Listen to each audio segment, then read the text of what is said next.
changes everything. Something about your love, something about your love changes everything, changes everything. Something about your love, something about your love changes everything, changes everything. Something about your love, something about your love changes everything, changes everything. Something about your love, something about your love changes everything, changes everything. Something about your love, something about your love changes everything. You turn my morning into dancing. You turn my morning into dancing. You turn my morning into dancing. You turn my morning into dancing. 'Cause your love changes everything. Your love changes everything. You turn my morning into dancing. You turn my morning into dancing. You turn my morning into dancing. 'Cause your love changes everything.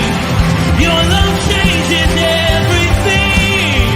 Oh, there's something about your love, something about your love changes everything in my body.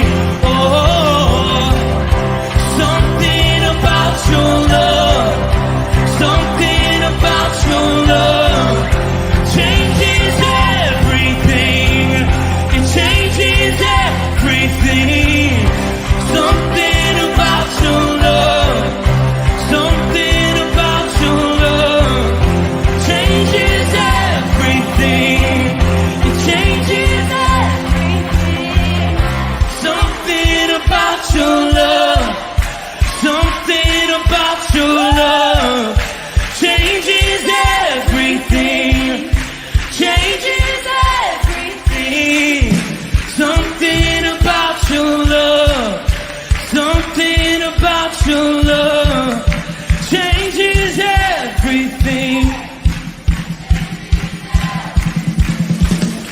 Something about your love, something about your love changes everything, changes everything.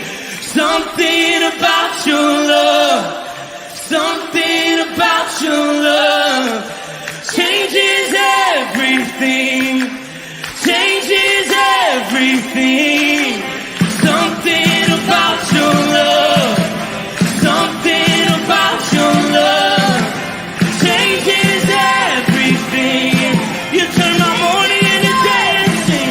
You turn my morning into dancing. You turn my morning into dancing. You turn my morning into dancing. You turn my morning into dancing. Something about your love, something about your love changes everything.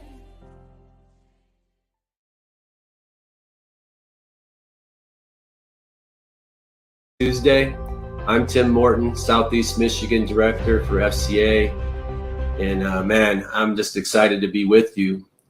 You know, in every story, there's a hero, a villain, a victim, and a guide. And Jesus Christ was and still is the greatest hero maker of all time. And the reason that we do these recordings is we want to be you to be encouraged, inspired by hearing powerful stories of transformation. We have an amazing one today. And but there would be no heroes without guides. And so that's what this is all about. So we have an amazing hero maker today in Reggie Reed. I want to bring him in to be with us. Welcome, Reggie. Thank you. Good afternoon. Absolutely. Reggie is serving with us as an empowered leader in Metro Detroit FCA. He's a father. He's a husband, former small college basketball player like myself. It's amazing how much we have in common, but most importantly, he's a child of the living God now. And we have all of that in common. And just to give a little backstory, Reggie came into my life earlier in the year at a Bible study that he entered into. And this just happened to be a very powerful day of testimonies. And I'm on one side of the group, Reggie's on the other side, and he shares his story and shares his heart. And man, you could have heard a pin drop in that place. And after it was all done, we're all just like super inspired by what we heard. The leader, James, he looks right at me and he says, "You got to talk to Reggie."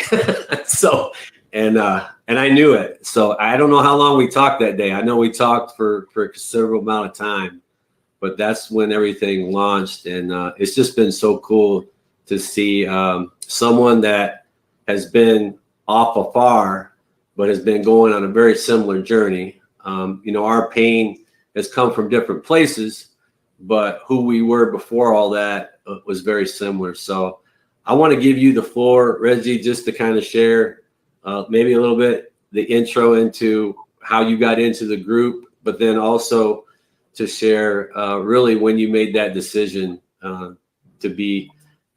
for Christ to be your Lord and Savior.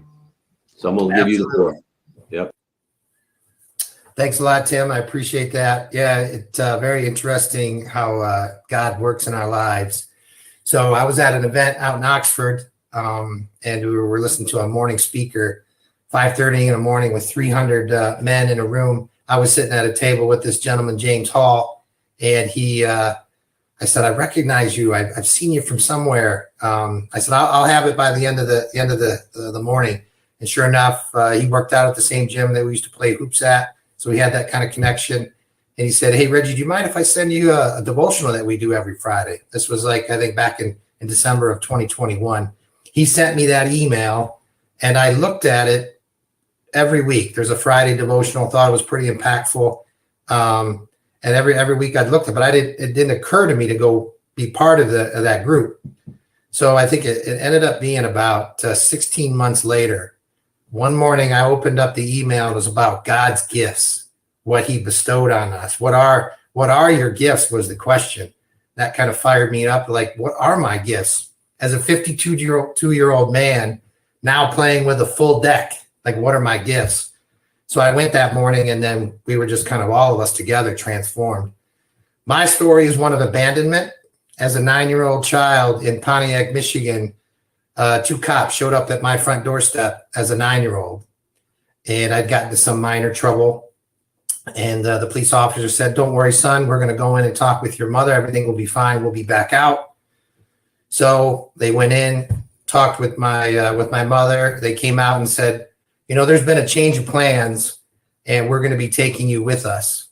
And we're going to be going to a place called Children's Village where you're going to stay." So I was shocked. Just an experience that just rocked my world. I always think about it now.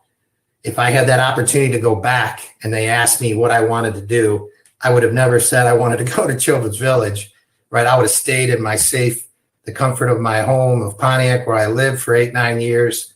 But God had a different plan for me. So I went to a juvenile home. I was in a low, wasn't like in a jail per se. It was really a moderate. Other kids that didn't do anything really, really bad. I was in there for probably 2 to 3 months. And then I went to a foster family. So out in Clarkston, Michigan. So I spent pretty much since the age of 9 to 15 with this family. And I still knew both my parents. We used to go to court every couple of weeks, and my mother and father were supposed to do all these things to kind of get me back. They just didn't have the ability. They were mentally ill, on welfare. They just couldn't do it. So I stayed in Clarkston. I really liked this home I was at. They had 5 biological kids, and that now they've adopted a total of 5. So I was the second adopted child.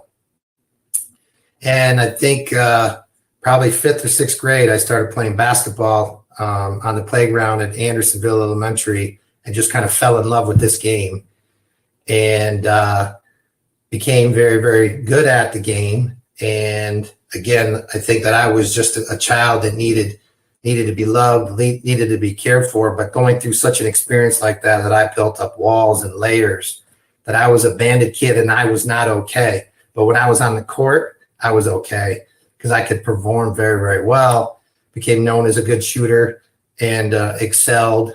I think back in the day, I was going to be in the NBA for sure. I used to tell everybody that, but I was pretty much 24/7. I was playing hoops and playing basketball, shoveling the driveway in the winter, had the ball with me, slept with it. And even when I was in high school, I became very close with the janitor. He used to open the gate for me just a little bit, where I'd slide underneath that at 5:30 in the morning and play. It was my life.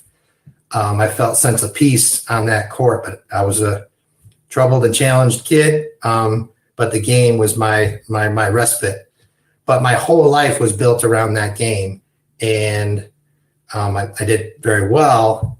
But my identity was wrapped up in the basketball. So there was a lot of pain associated with that. If I didn't get 20, 25 points a night, I didn't feel okay. So I was a broken child. And all my validation was through the game. And that's what affirmed me. But what I was missing is really true love. And I think going through a scenario like that I went through, I was just trying to protect myself. And I think it helped me. But that led to, performing well in school. So, and I wanted to play college basketball. So I had an opportunity to play at a small school, mid-Michigan. So I got to, that dream achieved. But I was always achieving, always performing, and getting validated from it. And then got married, had 2 kids. And when my marriage fell apart, that was really rough to go through a divorce. And we went to church, but I never had God in my life. I wasn't a Christ follower, but obviously I was close to church and folks that were religious. I wasn't a believer. And so go through one divorce, then go through a second divorce. And this is where I kind of came to Christ. It pretty much broke me. I thought I did everything right. I tried, but something within me, I just realized I could not do it on my own. So there was a picture of Jesus Christ reaching down to the Sea of Galilee for Peter. And I felt him reaching down for me, because all of my life trying to perform, I'd never felt loved unconditionally. And that was the game changer. That was the start of the change for me.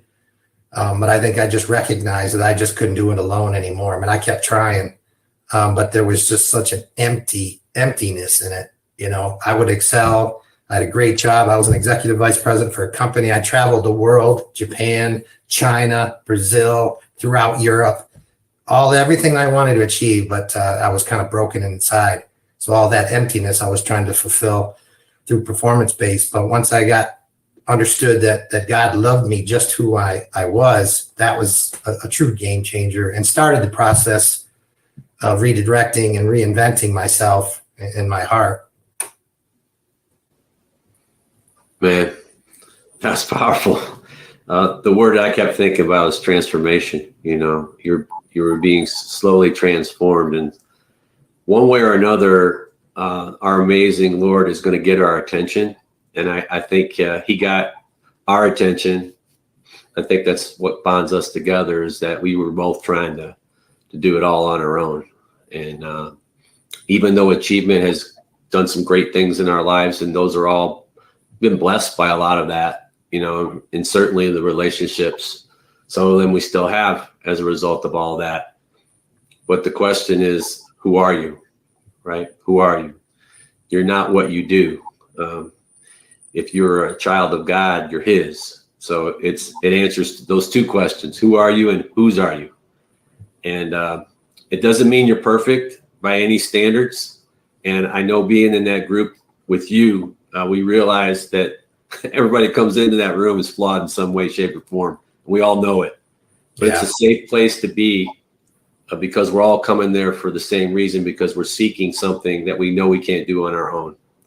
So I really appreciate you sharing that, because it takes a lot of courage that we really don't have on our own, to be vulnerable enough to and open enough to share that. So that's why we're here, and that's why I've asked you and I've invited you into this thing called the Empowered Leader for FCA, so that you can share that story, you know, with others and help them. So my other question as an add-on is, you know, why did you want to say yes to that invitation to be a huddle coach and character coach, specifically for Clarkston basketball, where you grew up playing?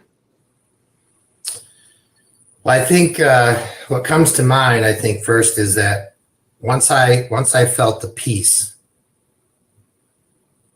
and I traveled the world looking for it, and once I felt the freedom of what that looked like, I saw other people that whatever they have, I want some of that, but I chased it all down everywhere and couldn't find it. So once I actually found that, it was something. Another thing with joy, I could never experience joy. 25 a night, okay, but man, I could do a little bit more. But man, if I would just did that right, all thinking about how many things but I could not feel joy. So I think once I was able to feel joy in safety within the group, our Friday group, then I could start to understand how beautiful this is, and the transformation began, and the reinvention began. And then I just said, like, I learned that, like, your greatest source, like your purpose typically comes from your greatest source of pain. So what was driving that is that 9-year-old kid, even though it was the best thing that ever happened to me, for that cop and the cops to take me away. I should have never have chosen that again, but that was the best thing that ever happened to me. But that was my pain. And now I want to turn it in my purpose, right? I don't want other or kids or coaches to have to go through that, the burdens of life, whether that's a player like me or it's a coach that's struggling with a divorce or an addiction, right? To know that they are truly loved by our Maker, and that surpasses all understanding. But so that's really kind of my purpose, to realize it's kind of like your winning formula that gets you to the top is actually can turn and be your Achilles heel. But when you place those two in the right position, and you in a healthy relationship with whatever you're successful in, and have God at the center of it, that's an amazing. So I want to be able to, for others to be able to really realize that, whether those are coaches, whether those are players, whomever that is. But the idea of, I carried those burdens for so long, the aspect of discipleship to introducing those. And I'm a very competitive guy, so I like to win. But I always thought, you know, if I give up a little and I believe in this, I'm not going to be as competitive. I'm going to lose an edge. But now what I realize is that you can still be very competitive, win, and actually gain an edge. The peace on the court, the peace on the field, and to do that with other people, you don't have to do that alone. And to actually experience joy. So that's why I said yes. I want to make an impact on Clarkston, the coaches, the players, anybody that I'm involved with. Because I see, when I do a pivot and I look back at what God did in my life, he was always there, even when I didn't realize it. So that's the other aspect of it. But when you have others in your life you're doing the walk with, they can point those things out. So you're not alone in this world. And it's just so much more fruitful to do it. And then when you get my age, you know, Okay, you're coaching or you're playing or you're coaching or you're in your career and it's going well, and then something hits, right? When lightning strikes, when there's a problem and you need somebody. Just recently also, I went through a health issue that really scared me. I wasn't able to, I thought I had MS or maybe Parkinson's, and went through that where the lights basically went out and I had nothing. And I thought it was the worst thing in the world. And God reached out to me and showed me that I had everything. And then I had all my brothers right next to me say, hey, you're going to be okay, even if we got you. And then my wife stepping up and say, do you know why I married you? You know, so God is an amazing what he does. So this is for all of us. I just don't want people to walk alone. There's just too much. One, we want to be disciples. But two, it's just, I want everybody to feel that peace, joy, and that freedom that comes with, you know, setting your eyes on Jesus and then following his word. Amen. So good, man. So good. And the word that popped into my head was awareness. You know, to have the awareness we only have that through the Spirit, but we got to be able to be willing to receive that. So it almost takes a level of discontent with what's going on in our lives in order for us to be ready to receive it. And then, as always, the Lord is always knocking. He's always near us. He's always wanting to draw us in. And sometimes it's through the consequences of our own sinful nature that he does that. I'm just so glad you said yes to coming to that meeting. And we're on this journey together. Clearly, God has something greater planned for you. We both don't know what that's going to look like. And you know what? I'm okay with that because I know his way is greater. And we want to make him known in Clarkston. And I know you live up in Oxford, and we've got a heart for that area as well. And you don't have to be doing all this, you know, but you are. And it's not because you're trying to earn it anymore, right? It's because you feel that agape love that you mentioned earlier when we were talking, that sacrificial, unconditional love. You feel it. And when you feel it, you know it, you trust it, you're just compelled to go out and share it with others. And specifically in the sporting realm, because it's so needed today. There's so many athletes and coaches that have that same mindset. And there's a lot of good that's happening from it, but you hit it right on the head, because many of them won't pursue it because they don't think that they can do that and still have that edge, still have that competitive spirit. I know you can, because we're going to teach them how to do that together, because you can still have excellence and you can still compete like crazy, but you can still give God the glory with all you do, being the best that you can be. Sports is something we get to do, but it's not who we are, right? And that's what this is really all about.